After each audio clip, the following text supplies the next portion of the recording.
Welcome to another edition of In the Spotlight with the Minnesota Magicians. I'll sit down with Braxton Collins, rookie forward for the Minnesota Magicians. No video this past weekend. We had some issues with the fast hockey equipment. We have that shipped back to Massachusetts, and we'll get a new system for next week. So no video action for you on this week's In the Spotlight. The Magicians did win 4-3 on Friday night here at Richfield Ice Arena, going 1 for 6 on the power play.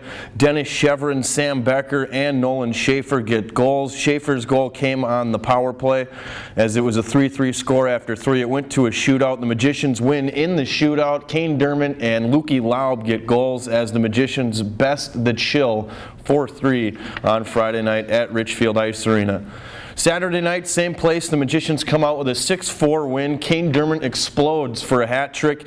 Dermott got the first goal. Simonson had a goal. Lukey Laub added another. Chris McKenzie got another goal as he now has 8 on the season. The last 2 goals were scored by Kane Dermott as he completed the hat trick. The last one was an empty netter as the Magicians beat the Coulee Region Chill 6-4 at Richfield Ice Arena. Again, Kane Dermott gets the hat trick. He also had an assist as Dermott gets 4 points on the weekend. The Magicians have earned points in the last 5 straight games.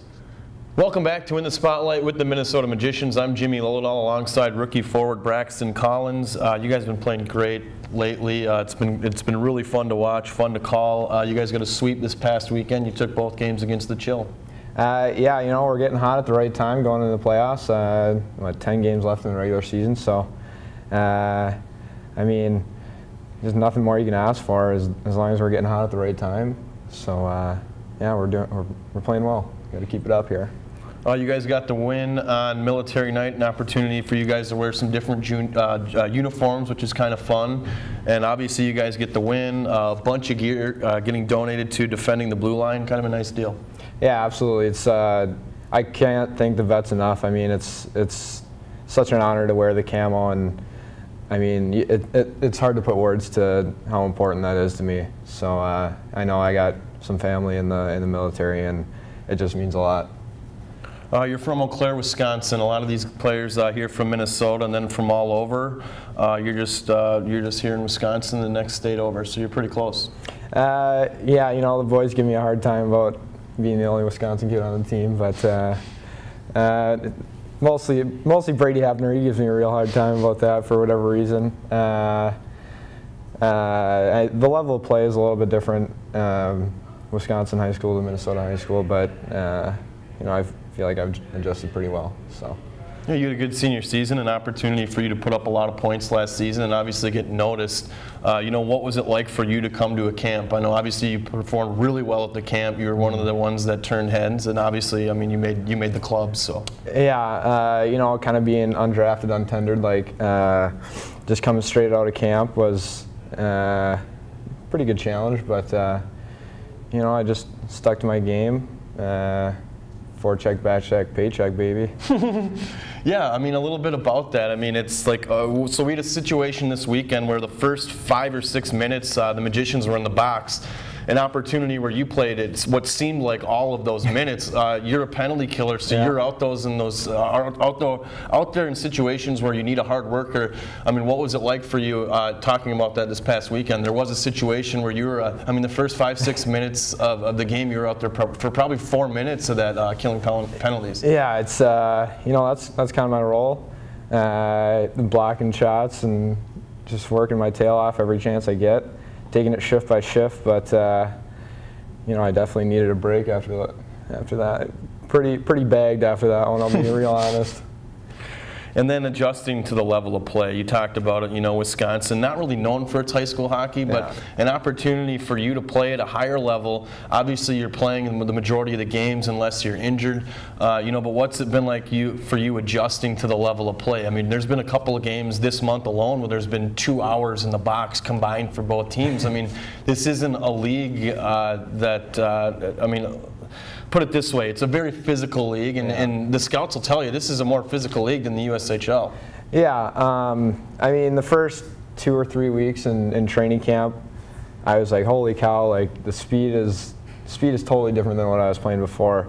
And just the fact that pretty much everybody's a skill guy, or they have skill, where in high school, and especially in Wisconsin, you get guys that are out just for kicks and giggles, like playing an off-season sport for something to do.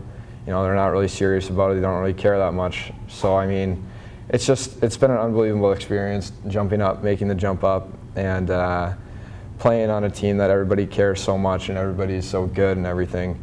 It's been, like I said, it's been just a really great thing for me personally, for my development as a player and as a person. So yeah, I can't complain at all. What's been different in the last 5 games? You guys have gotten points in the last 5 games. Nobody wants to play against you guys right now. You guys are completing your checks. You're winning all the 50-50 battles. You're out shooting your opponents. I mean, what's been different the last 5 games? Because it's really been fun to watch. And I mean, you guys have just been dictating the pace and, I mean, doing all the right things, as Tom Upton would say.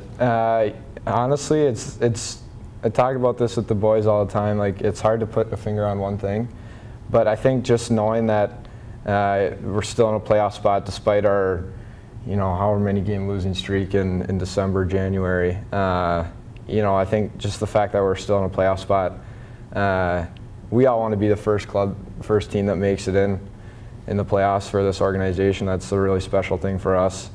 I mean, it's like I said, it's really hard to say exactly, but I think just, you know, the passion and character of these guys are really coming out to show, and we're sick and tired of losing. So, yeah, I guess that's what my answer would be. Absolutely.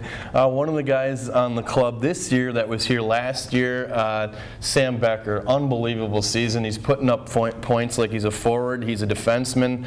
We see him jumping up into the play. Sam Becker's been leading the way. He's actually leading the team in points. You don't see that a lot with defensemen, but you know.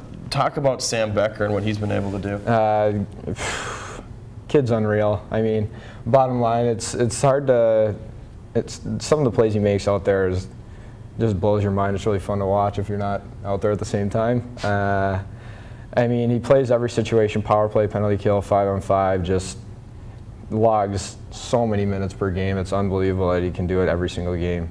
I mean, night in, night out, I think he might be the best player on our team. By far. Real good kid in the locker room too. And he was on my team at main camp actually. Really made me nervous. For whatever reason, I was like, wow, like I'm gonna be potentially playing with this guy. And I mean, it was just, it's funny to look back at that now and, you know, say that I'm pretty good buddies with him, playing for 50 games with him or whatever. But, you know, the kid's unreal. Jimmy Lillidahl alongside rookie forward Braxton Collins. Before we go, you've had success this year. We talked about the minutes you've played. You've been able to do a great thing here. It's a hard thing to do. Hundreds of kids try out for this club alone, but all the clubs. I mean, hundreds of kids trying to make it to that 23. Obviously, you succeeded there. You've had success during the season. 10 games left on the regular season. What are you within your game, you know, working on, you know, in these last 10 games moving forward to the playoffs? You know, I'm just really focusing on the simple things, getting the puck out in the D zone, not making turnovers on either blue line is pretty important. I mean, that could cost you a goal here or there, which could cost games and cost points when it comes down to the playoff run. So, you know, just focusing on the little things, the basics. Blocking shots on the PK, finishing checks, you know, it's kind of my role. So just keeping it simple. Braxton, thanks for taking the time. Yeah, you bet. Thanks for having me. Welcome back to In the Spotlight with the Minnesota Magicians. A big thanks to Braxton Collins, rookie forward, for sitting down and speaking with us today. The Magicians have the next 4 games. They're going to be on the road. You can watch them on fasthockey.com. You can check out the broadcast. Again, the next 4 games on the road.